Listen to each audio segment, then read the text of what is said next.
আলানিয়া, গোপন প্রকাশ্য সব জায়গায় আল্লাহকে ভয় করো। ওয়ালা তামুতুন্না ইল্লা ওয়া আনতুম মুসলিমুন, মুসলমান না হয়ে তোমরা মৃত্যুবরণ করিও না। এখানে গুরুত্বপূর্ণ একটা প্রশ্নবিদ্ধ কথা, সেটা হলো আমার দাদা মুসলমান, বাবা মুসলমান, আমিও মুসলমান, রীতি রেওয়াজ নিয়ম কানুন চলাফেরা সবই মুসলমানদের নিয়ম অনুসরণ করি, তারপরও আল্লাহ কেন বললেন মুসলমান না হয়ে তোমরা মৃত্যুবরণ করিও না? এই শব্দ চরণ থেকে আল্লাহ রাব্বুল আলামিন বোঝাতে চান শুধুমাত্র কেবলমাত্র বংশগত পরিচয় দিয়ে একজন মানুষ প্রকৃত মুসলমান হয় না, শুধুমাত্র গোষ্ঠীগত পরিচয় দিয়ে একজন মানুষ প্রকৃত মুসলমান হয় না, সুন্নতে খাতনা করলে শুধুমাত্র একজন মানুষ পরিপূর্ণ মুসলমান হয় না, গরু কোরবানি করে গরুর গোশত খেলে একজন মানুষ প্রকৃত মুসলমান হয় না। মুসলমান হতে গেলে প্র্যাকটিক্যাল কিছু কোয়ালিটি তাকে অর্জন করতে হয়, বাস্তব কিছু বৈশিষ্ট্য তাকে অর্জন করতে হয়, তবেই প্রকৃত মুসলমান সে হতে পারে। আর প্রকৃত মুসলমান হয়ে আল্লাহ মরতে বলেছেন, প্রকৃত মুসলমান না হয়ে আল্লাহ মরতে নিষেধ করেছেন।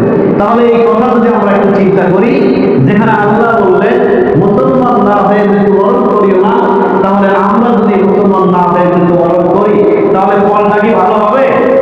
ফল কি ভালো হবে? কখনোই ফল ভালো হবে না। কারণ একজন পথি পাশে একজন ব্যক্তিকে জিজ্ঞাসা করলো, দুইটা রাস্তার মধ্যে কোন রাস্তাটা আমার জন্য গন্তব্যে পৌঁছতে নিরাপদ হবে, অনুকূল হবে, সহজ হবে? রাস্তায় দাঁড়িয়ে থাকা ব্যক্তি, পরিচিত ব্যক্তি বলল, এই রাস্তা তোমার জন্য নিরাপদ হবে, অনুকূল হবে, সহজ গম্য হবে। এখন ওই ব্যক্তি পথি সে সহজ পথটা বাদ দিয়ে অপরিচিত কঠিন পথটা দিয়ে চলতে শুরু করে, যদি বিপদে পড়ে তাহলে যে ব্যক্তি তাকে পথ বলে দিল তার দোষ নাকি পথিকের নিজের দোষ? কার দোষ? পথিকের নিজের দোষ। ঠিক তেমনি ভাবে আল্লাহ রাব্বুল আলামিন আমাদের বললেন, ইসলাম পরিপূর্ণ না মেনে মুসলমান না হয়ে মৃত্যুবরণ করো না। যদি আমরা মৃত্যুবরণ করি মুসলমান না হয়ে, অবশ্যই সমস্যা আছে না নাই? আছে সমস্যা। সময় ধরে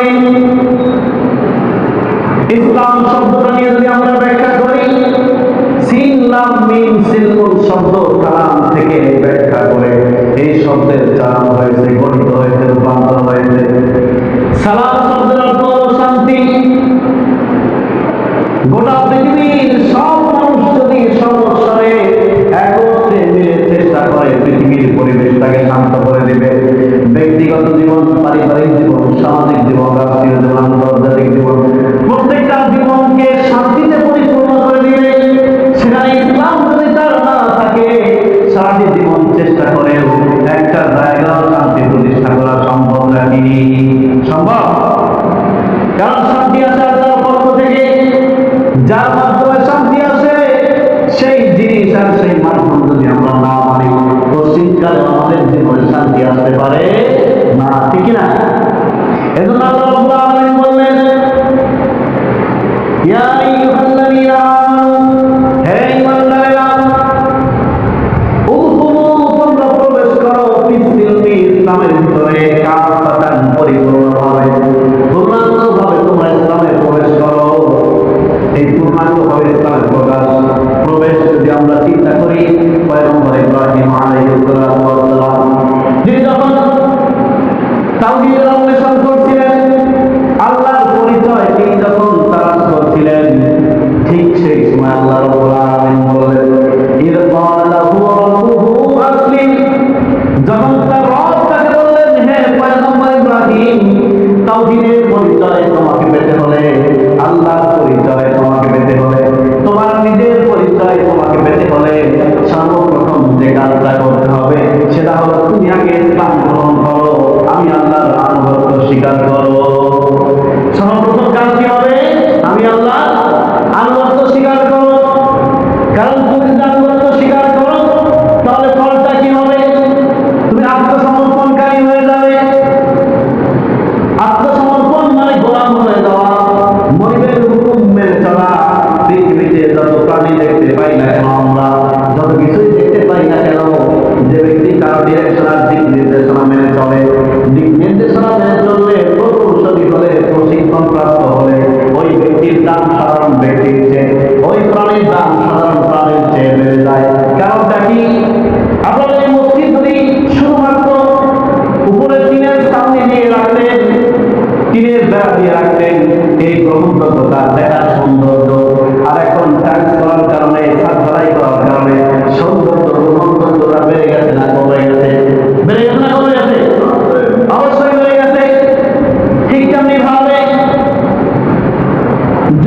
কারো পরামর্শ মেনে নিজের জীবনের চলার পথকে পরিবর্তন করে, এইটা হলো গোলামি। তার বৈশিষ্ট্যায়িত হওয়া, বৈশিষ্ট্য মণ্ডিত হওয়া। বাড়ির পাশে যে আমরা দেখতে পাই বিড়াল কুকুরগুলো, পোষা বিড়াল পোষা কুকুর অনেকগুলো রয়েছে, মালিকের কথা অনুযায়ী তারা কাজ করতে পারে, মানে কি বলে না? এই পোষা বিড়াল পোষা কুকুরের দাম জঙ্গলি বিড়াল আর কোনো বিড়াল গুলো কুকুরের যে সমাজে গ্রহণযোগ্যতার দাম কম না বেশি? কম না বেশি? একটা পোষা বিড়ালকে যদি কেউ মেরে ফেলে, পোষা কুকুরকে মেরে ফেলে, ওই ব্যক্তির বিপরীতে মামলা হয়, হয় কি হয় না? অনেক কিছুই করে, কারণ পোষা প্রাণীটা প্রশিক্ষিত, সে মালিকের কাছ থেকে ট্রেনিং নিয়েছে। গত কয়েকদিন আগে দেখলাম একটা উটকে প্রশিক্ষিত করে এত বড় একটা উট ছোট্ট একটা টুলের উপরে সে দাঁড়াতে পারে, এবং সে উট ওই মালিকের ডিরেকশন অনুযায়ী সে পা তুলে নাচতে পারে, দুই পা উপরের দিকে তুলে একেবারে সোজা হওয়ার মতো করে আবার নাচতে পারে। এই উটটা সাধারণ উটের চেয়ে দাম কম না বেশি? কেন বেশি? ওই উটের মাধ্যমে উটের মালিক ইনকাম কম করে না বেশি করে? অবশ্যই বেশি করে। ঠিক তেমনি ভাবে দুনিয়াতে যে প্রাণীগুলো তার মালিকের গোলামি স্বীকার করেছে, এই প্রাণীগুলোর দাম ওই মালিকের কাছে, সাধারণ মানুষের কাছে বেড়ে গেছে কি যায় নাই? আচ্ছা, একজন মানুষ নিজে নিজের খেয়াল খুশি মতো চলে, আরেকজন মানুষ অফিসে তার যে বড় অফিসার রয়েছে, অফিসারের ডিরেকশন মানতে মানতে এক পর্যায়ে সে অভিজ্ঞতা সম্পন্ন হয়ে গিয়ে বড় একটা আসলে সমাসীন হয়। এই ব্যক্তির গ্রহণযোগ্যতা দাম, তারপরে ইনকাম সোর্স কম হয় না বেশি হয়? বেশি হয়। আর সাধারণ একজন মানুষ যে সমাজে বসবাস করে, কারো পরামর্শ মেনে চলে না, এই ব্যক্তির দাম সমাজে ওই ব্যক্তির মতো হবে কখনো? কখনোই হবে না। এজন্য ইসলামে প্রবেশ করো, ইসলামী অনুশাসন মেনে যদি তুমি ইসলামের পরিপূর্ণ জ্ঞান অর্জন করে তুমি মুসলমান হতে পারো, তাহলে সাধারণ একজন মানুষের চেয়ে তুমি ইসলামের ভিতরে এসে মুসলমান হলে তোমার দাম সমাজে যেমন বেশি, আল্লাহর কাছে তোমার দাম কম না বেশি? অবশ্যই বেশি। এজন্য আল্লাহ বলেন পরিপূর্ণ ইসলামে প্রবেশ করো। কারণটা কি? আমি আমার ব্যক্তিগত জীবনে ইসলামকে অনুসরণ করলাম, ফলো করলাম, মেনে চললাম। পারিবারিক জীবনে, সামাজিক জীবনে, আন্তর্জাতিক রাজনৈতিক জীবনে যদি আমি না মানি, তাহলে আমি ব্যক্তিগত জীবনে মুসলমান হলেও পরিপূর্ণ মুসলমান আমি হতে পারি নাই। কথা বলা যায়? ভালো করে খেয়াল করেন, জীবনের সাথে একেবারে সম্পর্কিত কথা। আমি আমার পারিবারিক জীবনে ইসলামকে না মানার অর্থ কি? আমার সন্তান ইসলামের বিপরীতে চলে, আমি তাকে কিছুই বলি না। আমার সন্তান গান বাজনা শুনে বেড়ায়, সিনেমা হল সহ বিভিন্ন জায়গায় চলে বেড়ায়, ইসলামের বিপরীতে কাজগুলো সে করে, আমি তাকে কিছুই বলি না। আমার সন্তান হারিয়াদি বাবা করে বিয়ের বয়স হয়ে গেল, বিয়ের সবকিছু ওকে হয়ে গেল, চূড়ান্ত চুক্তিবদ্ধ হয়ে গেল, বিয়ের দিন কয়েকটা বড় বড় বক্স নিয়ে এসে এত আওয়াজ করে আমি গান বাজাতে শুরু করলাম। হিন্দুর বিয়ে আর মুসলমানের বিয়ের মধ্যে কোনো পার্থক্য নাই। তাহলে বলেন তো দেখি, এই ব্যক্তিটা আসলে সব জায়গায় ইসলাম মানছে নাকি?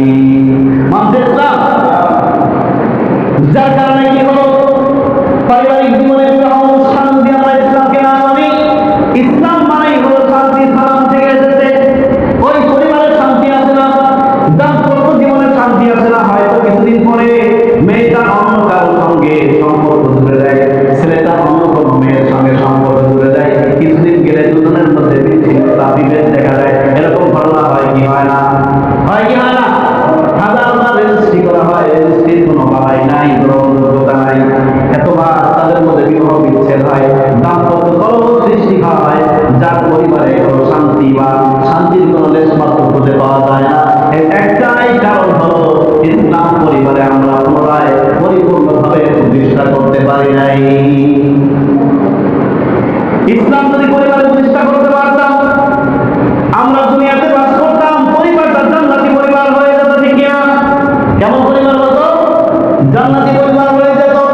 যেমন পরিবার ছিল পয়গম্বর ইব্রাহিম আলাইহিস সালামের ছেলেকে অনাথ করতে দেরি হয়েছে, আদেশ করতে দেরি হয়েছে, ছেলে বাবার আদেশ পালন করতে দেরি করে নাই। ঠিক না? স্ত্রীকে আদেশ করতে দেরি হয়েছে, স্ত্রী আদেশ পালন করতে দেরি করে নাই। মূল প্রান্তরে